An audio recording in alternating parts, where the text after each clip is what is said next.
itu ada tim peneliti UBI yang mengidentifikasi ubi di Cilembu sejak tahun 1996. Kemudian hasil wawancara dengan beberapa tokoh masyarakat di sini, katanya ubi ini sudah ada sejak tahun 1914. Ketika itu Bupati Sumedang Pangeran Surya Atmaja yang juga mewakafkan tanah untuk pendidikan pertanian di Bojong Sengit. Kata beliau, ubi ini bagus, rasanya manis, maka peliharalah untuk kesejahteraan masyarakat Cilembu. Rancing, eno, Cilembu yang ditanam di Cilembu, termasuk kecamatan di sini, kemudian yang di Rancakalong, yang di Tanjung Sari, yang di Sukasari, di sini pemulihan, semuanya dilindungi dengan nama baru, Ubi Cilembu Sumedang.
Kemudian kita ingin melindungi supaya satu, ubi varietas Cilembu yang asal muasalnya menyebabkan ubi ini booming ke pasaran, itu jangan sampai hilang.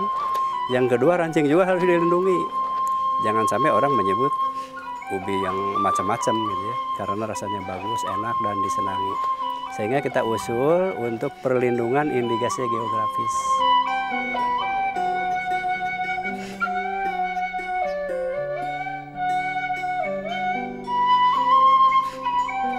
Ini sertifikat indikasi geografis. Sertifikat ini membawa konsekuensi untuk melindungi secara hukum petani produsen, kemudian pengumpul, kemudian penjajah di kios-kios, dan konsumen. Dan nanti akan dibagi stiker ini, stiker ubi Cilembu Sumedang. Nah, stiker ini nanti dibagikan kepada petani-petani hanya yang mengajukan diri sebagai anggota.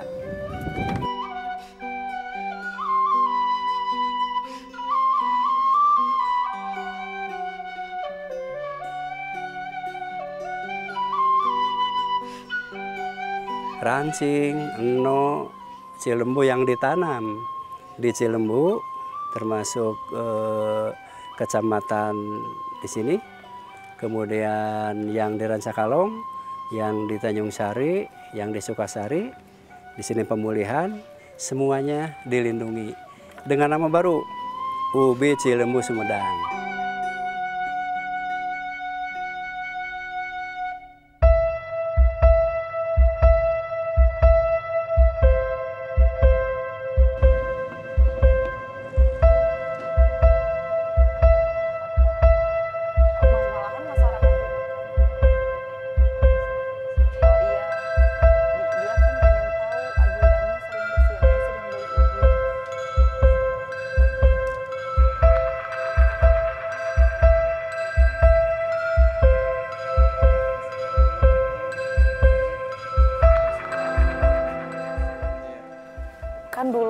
cuman dimasukin ke ini ya, ke abu, ditungku gitu ya. Kalau sekarang kan dijual gitu, nggak mungkin kan caranya seperti dulu. Kalau ini kan prosesnya dibakar gini, bersih gitu ya.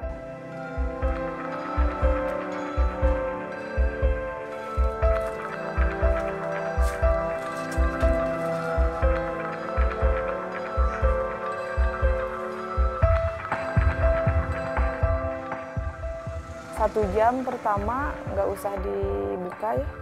Kalau udah 1 jam yang keduanya paling seperempat jam dibalikin, nunggu matang gitu. Jadi yang jam keduanya seperempat jam. Kalau musim libur ya nyampe 200 kilo matang. Ya paling kalau hari-hari biasa 100, 150 tergantung sini, kalau jualan kan nggak sama. Kalau yang seperti ini 1 minggu kuat, masukin aja freezer lebih lama lebih enak. Kalau yang mentah 3 bulan juga kuat, asalkan kulitnya jangan lecet, jangan ada hama ya. Kalau ada satu, yang semua bisa merembet.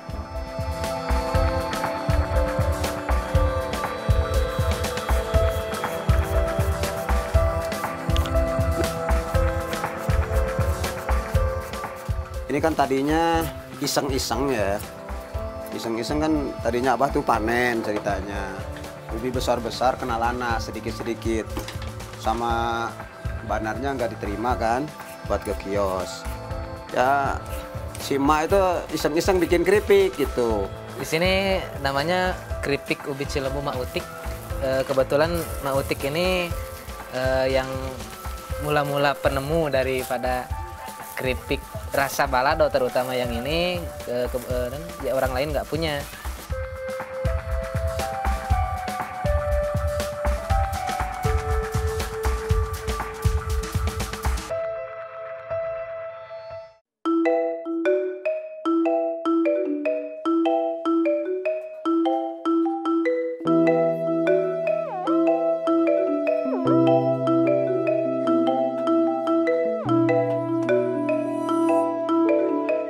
Ini kan tadinya iseng-iseng ya. Iseng-iseng kan tadinya Abah tuh panen ceritanya. Ubi besar-besar kena lana sedikit-sedikit. Sama banarnya nggak diterima kan buat ke kios. Ya si emak itu iseng-iseng bikin keripik gitu. Ya seperti ini kan, ini jelek ya. Dibuang aja, dibuang gitu. Diambil yang bagusnya aja gitu. Yang itu yang lanasnya jangan ke bawah. Kalau ke bawah mah, kalau masalah apa, walaupun digoreng juga tetap aja pahit. Nah seperti gini. Jadi walaupun tadinya besar ya dibuang aja, yang jeleknya malah seperti ini gitu.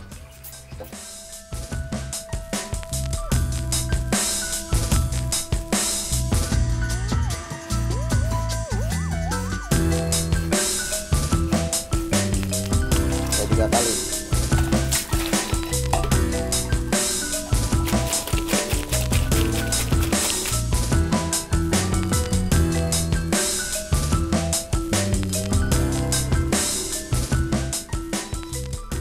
Udah agak dingin sedikit, dimasukin spinner, langsung di spinner selama 5 atau 7 menit lah gitu ya, 5 sampai 7 menit gitu, supaya minyaknya turun. Kalau nggak di spinner dulu nanti di apa, nggak tahan lama, cepet ini agak bau gitulah ya.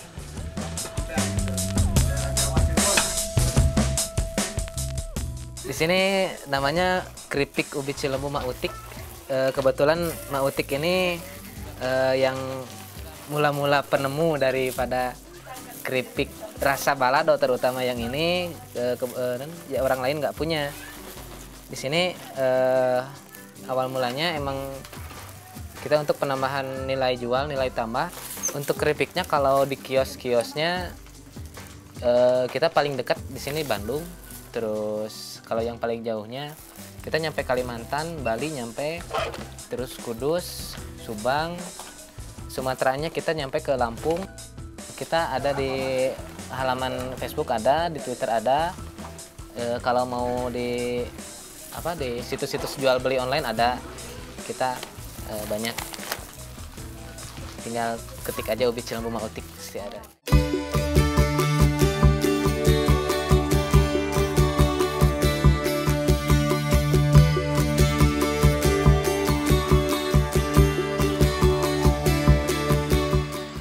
Nah, di UNUM itu ada tim peneliti ubi yang mengidentifikasi ubi di Cilembu sejak tahun 1996. Hasil identifikasi kita menemukan ubi yang rasanya manis, legit, bermadu. Waktu itu disebutnya ubi nirkum. Nah, kemudian kita berlanjut meneliti ubi tersebut di luar desa Cilembu. Ternyata ada di Rancakalong dengan nama ubi menes, kemudian di Genteng dengan nama ubi Tanjung Kait. Nah, setelah ditelusuri yang disebut ubi menes sampai ke Banten ke sana, ke Menes, ternyata mirip sekali dengan ubi ini. Sehingga kita tidak tahu apakah ubi menes dari Cilembu atau ubi Cilembu dari Menes. Kemudian hasil wawancara dengan beberapa tokoh masyarakat di sini, katanya ubi ini sudah ada sejak tahun 1914. Ketika itu Bupati Sumedang Pangeran Surya Atmaja yang juga mewakafkan tanah untuk pendidikan pertanian di Bojong Sengit. Kata beliau, ubi ini bagus, rasanya manis, maka peliharalah untuk kesejahteraan masyarakat Cilembu. Alhamdulillah, setelah saya identifikasi, lalu dianalisis kandungan gizinya, dianalisis gulanya, Dinas Pertanian Kabupaten Sumedang menaruh perhatian dan memberi dana untuk penelitian. Sampai akhirnya kita ajukan untuk dirilis dan keluarlah SK Menteri Pertanian tahun 2001 dengan nama ubi ini jadi ubi varietas Cilembu. Nah, setelah ada pengolahan yang spesifik, dibakar, kemudian diperkenalkan di dinas instansi, dipamerkan sampai ke Malaysia, maka ubi tersebut mulai digandrungi dan disenangi oleh masyarakat luas. Jadi begitu ubi booming, harganya meningkat. Asalnya makanan kuda sebelum 94 itu. Bayangkan dulu beras itu Rp800, ubi 1.000. Aneh. Nah, dari situlah petani berlomba-lomba menanam ubi.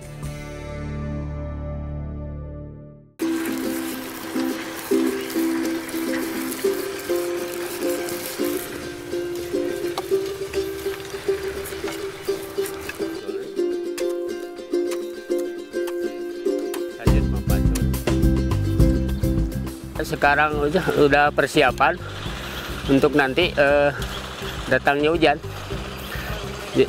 Ya, jadi pas ada hujan langsung bisa ditanami.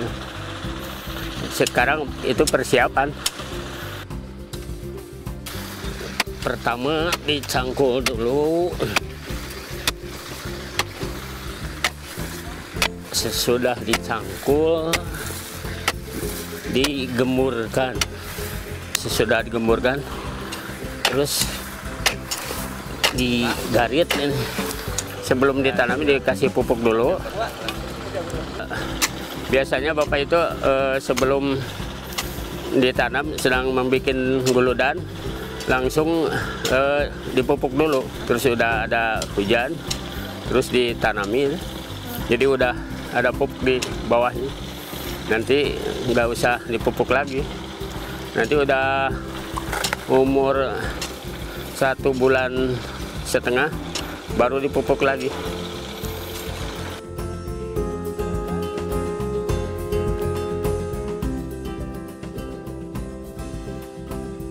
Ubi Cilembu ini paling bagus ditanam di lokasi Cilembu karena punya spesifik lingkungan yang cocok di Cilembu.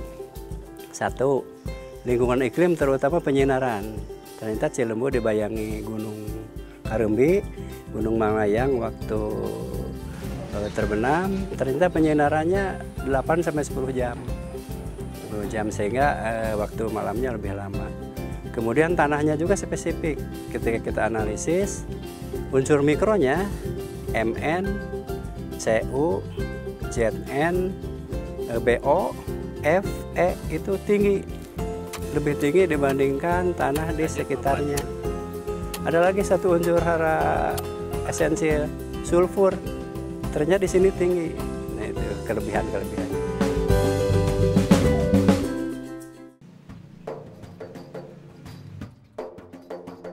Ini sekarang lagi ngambil bibit buat nanam. Kalau mau agak besar ubinya, ini harus berdiri.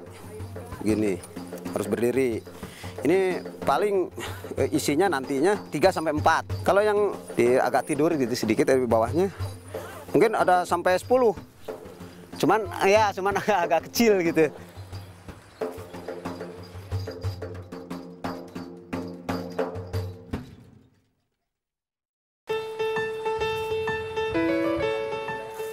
Ini sekarang lagi ngambil bibit buat nanam. Ambil yang bagus-bagus, dipilih supaya nantinya berkembang bagus juga. Yang bagusnya ini seperti ini, daunnya nggak terlalu jarang, jadi supaya rapat gitulah, agak rapat gitu daunnya, dahan sama dahannya gitu gini ya, ranting bukan dahannya, ranting sama ranting. Nah, terus kalau mau panen ini diambil dulu 2 atau 1 hari sebelum panen itu harus udah ngambil bibitnya dulu. Nah, nanti ditaruh di tempat yang agak lembab gitu. Jadi jangan langsung kena sinar matahari. Ini kan jaraknya kurang lebih aja ya, kurang lebih 20 cm jaraknya. Kurang lebih 20 cm. Nah, nanamnya kalau mau agak besar ubinya, ini harus berdiri. Gini, harus berdiri. Ini paling isinya nantinya 3-4 paling banyak. Iya, kalau yang berdiri. Kalau yang ini diginiin, agak tidur gitu sedikit dari bawahnya, mungkin ada sampai 10. Cuman agak kecil gitu. Ubi itu ditanam baik setelah padi. Jadi padi sekitar bulan September tanam, Oktober, November, Desember, Januari panen, Februari sudah menanam ubi. Februari, Maret, April, Mei, Juni, Juli itu panen raya dulu. Kalau di sana lah ubi Cilemu diperdagangkan. Tapi kemudian tahun-tahun 2004 ke sini ada anomali perubahan iklim, sehingga satu menanam padi telat, menanam ubi telat, panen ubi telat, kena hujan, kena lanas. Mulailah petani berpikir untuk mencari alternatif. Sejak 2004 itulah muncul berbagai varietas dari luar yang kemudian diproduksi dan dibakar, ternyata laku sebagai ubi Cilemu. Muncul lagi yang baru, tenggelam lagi, muncul tenggelam. Akhirnya muncul yang disebut rancing. Ini kita lihat ubi varietas Cilemu. Nah, ini varietas Cilemu. Perbedaannya sedikit ya. Kita hitung jarinya 1, 2, 3, 4, 5 yang dominannya ya. Kadang-kadang ada yang ganda begini, tapi tetap 5. 1, 2, 3, 4, 5, 1, 2, 3, 4, 5. Hanya beda kedalamannya. Kalau Cilemu itu agak dangkal. Kalau rancing lebih dalam ya. Rancing. Warna Cilemu lebih gelap. Kalau rancing lebih hijau. Cilemu yang spesifik ini lebih gelap dan punya pucuk yang ungu. Seperti yang rancing tadi. Ada pucuk ungu. Ini juga sama, ketika nutrisinya lengkap, ungunya akan dominan, kelihatan di pucuk. Kalau kurang nutrisi, ini akan memudar jadi hijau. Itu sudah saya buktikan di penelitian. Varietas Cilemu lebih panjang dan kurang cepat bercabang, ya. Sehingga ada nanti, nah seperti ini. Jadi Cilemu itu akhirnya memiliki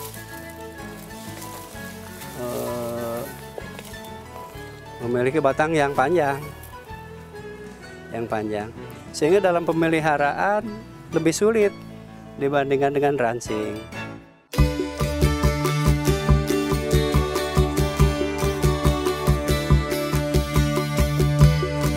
Ini sekarang lagi panen. Kalau udah panen mungkin masuk gudang dicuci nantinya. Enggak, langsung aja. Langsung masuk kios, dibikin layunya di sana nanti aja langsung gitu. Jarang di sini gitu. Yang penting kita jangan sampai nipu aja sama konsumen mah. Dibilang aja ini emang kualitas rancing ini. Kalau ada ini kualitas nirkum, cuman lain lagi harganya. Kalau trust dari konsumen sudah terbangun, saya rasa harga pun bisa lebih baik seperti itu. Jadi yang paling penting dalam langkah ini adalah membangun trust dari konsumen. Nah, langkah pembangunannya memang harus dimulai dari asosiasi ini sendiri. Karena kan kalau kita mengharapkan petani sendiri yang harus melakukan itu, nampaknya berat seperti itu.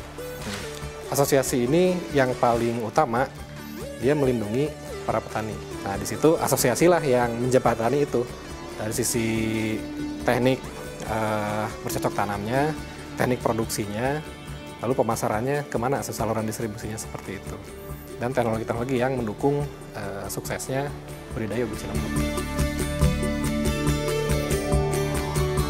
Sebenarnya dengan banyaknya konsumen yang mengkonsumsi produk-produk yang asli ataupun lokal Indonesia, itu sangat membantu di dalam hal aspek otomatis di dalam kesehatan. Ubi ini banyak manfaatnya untuk kesehatan kita sendiri.